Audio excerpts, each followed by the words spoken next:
Bienvenidos a Abraham y la historia. En el capítulo anterior vimos cómo el plan de Iguala se extiende por toda la Nueva España, al igual que el ejército trigarante. Así, los fracasos de los realistas dan origen a graves sucesos en lo que es la Ciudad de México. La milicia, terriblemente disgustada por la ineptitud del virrey Apodaca, decide destituirlo y el 5 de julio de 1821 algunos jefes militares se presentan ante el virrey. Estos jefes militares son Busceli, Lara y Llorente, y le piden a Apodaca que renuncie. Y Apodaca, por supuesto, acabó por dimitir. Y estos mismos jefes militares nombran al mariscal de campo Francisco Novela como su sustituto temporal. Entretanto, Nicolás Bravo somete a De la Concha en San Cristóbal. Luego marcha a sitiar Puebla. Puebla se rinde ante Iturbide, que entra en ella el 2 de agosto de 1821. El pueblo, por supuesto, lo aclama. Entretanto, en el norte, en Saltillo, se proclamaba la independencia el 1 de julio. En Monterrey, el 23. Secundados por todos los pueblos de las provincias internas. Y allá en Oaxaca, don Antonio León ocupa Tezontlán. Se dirige a Oaxapan y ésta se rinde ante él.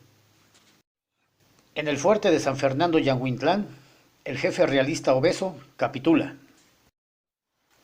Después de esto, don Antonio León marcha hacia Oaxaca, entrando en ella el 30 de julio, con lo que toda la intendencia quedó en poder de los trigarantes. Don Agustín de Iturbide, después de ocupar Puebla, dispone que sus tropas marcharan a sitiar la Ciudad de México. Él mismo iba a ponerse en camino para dirigir este sitio. Cuando se entera de que llega a Veracruz, el nuevo virrey, o mejor dicho, el jefe político superior de la Nueva España, don Juan de O'Donojú, y este era el nombre que le daba la Constitución española a los virreyes. Don Juan de O'Donojú, el último virrey de la Nueva España, por raro que parezca, era un liberal avanzado, era un masón, era enemigo del absolutismo, lo había perseguido Fernando VII, este había desempeñado cargos importantes en España. Además de ser teniente general del ejército, fue ministro de Guerra y Marina del tiempo de la lucha contra los franceses. El nombramiento de virrey se debía a que los diputados americanos allá en España con ideas avanzadas, entre ellos Ramos Arizpe, habían influido en las logias masónicas para conseguirlo. A su arribo a Veracruz, don Juan de O'Donojú comprende la gravedad de la situación de la Nueva España. Los realistas solo dominan la Ciudad de México y otras 5 capitales de la provincia. Así es que da una proclama conciliadora, haciendo profesión de fe de sus principios liberales, y asegura que a la primera señal de disgusto abandonaría el mando. Acto seguido, entra en correspondencia con don Agustín de Iturbide, y arreglan entre ambos una entrevista en la villa de Córdoba. Como puede inferirse, la independencia de México está muy cerca. Don Agustín de Iturbide se dirige entonces a Córdoba. Llega el 23 de agosto de 1821, donde es recibido con un gran entusiasmo popular. Ese mismo día llega también a Córdoba don Juan de O'Donojú. Al día siguiente, el 24 de agosto, don Agustín de Iturbide y el virrey don Juan de O'Donojú se reúnen.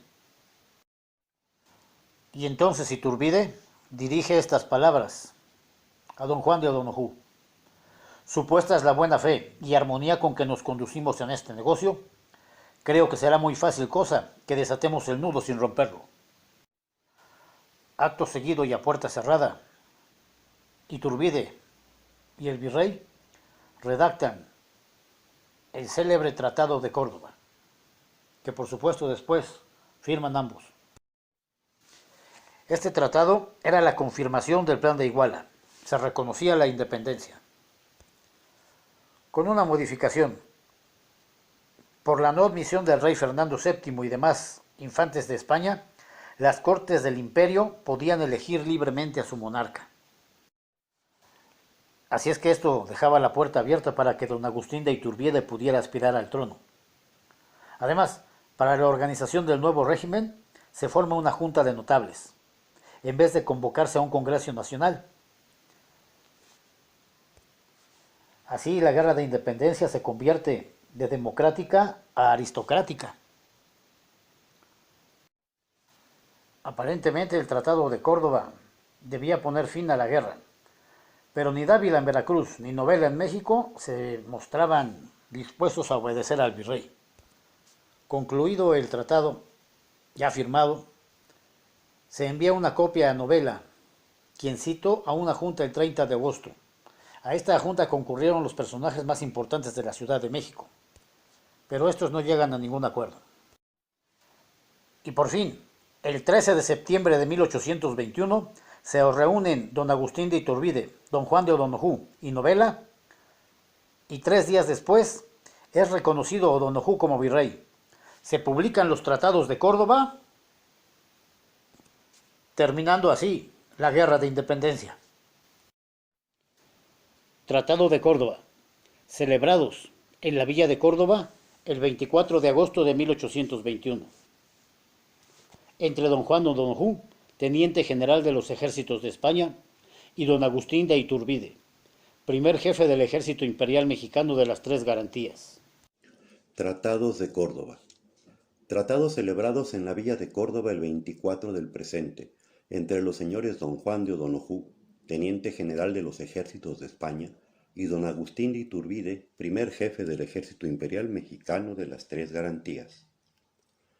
Pronunciada por Nueva España la independencia de la antigua, teniendo un ejército que sostuviese este pronunciamiento, decididas por él las provincias del reino, sitiada la capital en donde se había depuesto a la autoridad legítima, y cuando sólo quedaban por el gobierno europeo las plazas de Veracruz y Acapulco, desguarnecidas y sin medios de resistir a un sitio bien dirigido y que durase algún tiempo, llegó al primer puerto el teniente general don Juan de O'Donojú, con el carácter y representación de capitán general y jefe superior político de este reino, nombrado por su majestad, quien, deseoso de evitar los males que afligen a los pueblos en alteraciones de esta clase, y tratando de conciliar los intereses de ambas Españas, invitó a una entrevista al primer jefe del ejército imperial, don Agustín de Iturbide, en la que se discutiese el gran negocio de la independencia, desatando sin romper los vínculos que unieron a los dos continentes.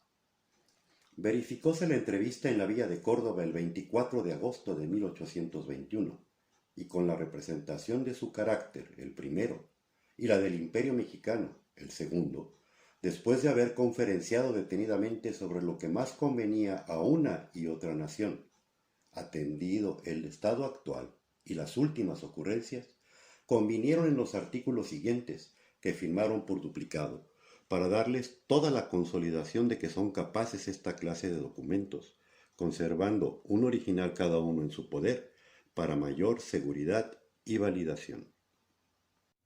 1. Esta América se reconocerá por nación soberana e independiente y se llamará en lo sucesivo Imperio Mexicano. 2. El gobierno del imperio será monárquico, constitucional, moderado. 3. Será llamado a reinar en el Imperio Mexicano, previo el juramento que designa el artículo 4 del plan, en primer lugar el señor don Fernando VII, rey católico de España, y por su renuncia o no admisión, su hermano el serenísimo señor infante don Carlos, por su renuncia o no admisión, el serenísimo señor infante don Francisco de Paula, por su renuncia o no admisión, el serenísimo señor don Carlos Luis, infante de España, antes heredero de Etruria, hoy de Luca, y por renuncia o no admisión de éste, el que la corte del imperio designaren. 4. El emperador fijará su corte en México, que será la capital del imperio. 5. Se nombrarán 2 comisionados por el excelentísimo señor O'Donojú, los que pasarán a la corte de España a poner en las reales manos del señor don Fernando VII copia de este tratado y exposición que le acompañará para que sirva a su majestad de antecedente, mientras las cortes del imperio le ofrecen la corona con todas las formalidades y garantías que asunto de tanta importancia exige. Y suplican a su majestad que en el caso del artículo 3 se digne noticiarlo a los serenísimos señores infantes llamados en el mismo artículo por el orden que en él se nombran, interponiendo su benigno influjo para que sea una persona de las señaladas de su augusta casa la que venga a este imperio, por lo que se interesa en ello la prosperidad de ambas naciones y por la satisfacción que recibirán los mexicanos en añadir este vínculo a los demás de amistad, con que podrán y quieren unirse a los españoles. 6. Se nombrará inmediatamente, conforme al espíritu del Plan de Iguala, una junta compuesta de los primeros hombres del imperio, por sus virtudes, por sus destinos, por sus fortunas, representación y concepto, de aquellos que están designados, sea bastante considerable para que la reunión de luces asegure el acierto en sus determinaciones, que serán emanaciones de la autoridad y facultades que les concedan los artículos siguientes. 7. La junta de que se trata el artículo anterior se llamará Junta Provisional Gubernativa. 8. Será individuo de la Junta Provisional de Gobierno el teniente general don Juan O'Donoghue, en consideración a la conveniencia de que una persona de su clase tenga una parte activa e inmediata en el gobierno, y de que es indispensable omitir algunas de las que estaban señaladas en el expresado plan, en conformidad de su mismo espíritu. 9. La Junta Provisional de Gobierno tendrá un presidente nombrado por ella misma, y cuya elección recaerá en uno de los individuos de su seno, o fuera de él, que retina la pluralidad absoluta de sufragios, lo que si en la primera votación no se verificase, se procederá a segundo escrutinio, entrando a él los dos que hayan reunido más votos. 10. El primer paso de la Junta Provisional de Gobierno será hacer un manifiesto al público de su instalación y motivos que la reunieron, con las explicaciones que considera convenientes para ilustrar al pueblo sobre sus intereses y modo de proceder en la elección de diputados a Cortes, de que se hablará después. 11. La Junta Provisional de Gobierno nombrará enseguida de la elección de su presidente una regencia compuesta de 3 personas, de su seno o fuera de él, en quien resida el poder ejecutivo, y que gobierne en nombre del monarca hasta que éste empuñe el cetro del imperio. 12. Instalada la Junta Provisional, gobernará interinamente, conforme a las leyes vigentes, en todo lo que no se oponga al Plan de Iguala, y mientras las Cortes formen la Constitución del Estado. 13. La regencia, inmediatamente después de nombrada, procederá a la convocación de Cortes, conforme al método que determine la Junta Provisional de Gobierno, lo que es conforme al espíritu del artículo 24 del citado plan. 14. El Poder Ejecutivo reside en la regencia, el Legislativo en las Cortes, pero como ha de mediar algún tiempo antes de que éstas se reúnan, para que ambos no recaigan en una misma autoridad, ejercerá la Junta el Poder Legislativo, primero, para los casos que puedan ocurrir, y que no den lugar a esperar la reunión de las Cortes, y entonces procederá de acuerdo con la regencia. Segundo, para servir a la regencia de cuerpo auxiliar y consultivo en sus determinaciones. 15. Toda persona que pertenece a una sociedad, alterado el sistema de gobierno o pasando el país a poder de otro príncipe, queda en el estado de la libertad natural para trasladarse con su fortuna a donde le convenga, sin que haya derecho para privarle de esta libertad, a menos que tenga contraída alguna deuda con la sociedad a que pertenecía por delito, o de otro de los medios que conocen los publicistas. En este caso están los europeos avecindados en Nueva España y los americanos residentes en la península. Por consiguiente, Serán árbitros a permanecer adoptando esta o aquella patria, o de pedir su pasaporte, que no podrá negárseles, para salir del reino en el tiempo que se prefije, llevando o trayendo consigo sus familias y bienes, pero satisfaciendo a la salida por los últimos los derechos de exportación establecidos, o que se establecieren por quien pueda hacerlo. 16. No tendrá lugar la anterior alternativa respecto de los empleados públicos o militares que notoriamente son desafectos a la independencia mexicana, sino que estos necesariamente saldrán de este imperio, dentro del término que la regencia prescriba, llevando sus intereses y pagando los derechos de que habla el artículo anterior. 17. Siendo un obstáculo a la realización de este tratado la ocupación en la capital por las tropas de la península, se hace indispensable vencerlo, pero como el primer jefe del ejército imperial, uniendo sus sentimientos a los de la nación mexicana, desea no conseguirlo con la fuerza, para lo que le sobran recursos. Sin embargo, del valor y la constancia de dichas tropas peninsulares, por la falta de medios y arbitrios para sostenerse contra el sistema adoptado por la nación entera, don Juan O'Donoghue se ofrece a emplear su autoridad para que dichas tropas verifiquen su salida sin efusión de sangre y por una capitulación honrosa. Villa de Córdoba, 24 de agosto de 1821. Firman al calce don Agustín de Iturbide y don Juan O'Donoghue. Es copia fiel de su original, José Domínguez. Es copia fiel de la original que queda en esta comandancia general, José Joaquín de Herrera, como ayudante secretario, Tomás Illanes, México. Don Agustín de Iturbide está a punto de lograr lo que parecía imposible, la consumación de la independencia de México. Ahora solo falta llegar a la Ciudad de México, proclamar la independencia por medio de un acta. En el próximo video veremos la llegada de Iturbide a México y conoceremos el acta de independencia de México.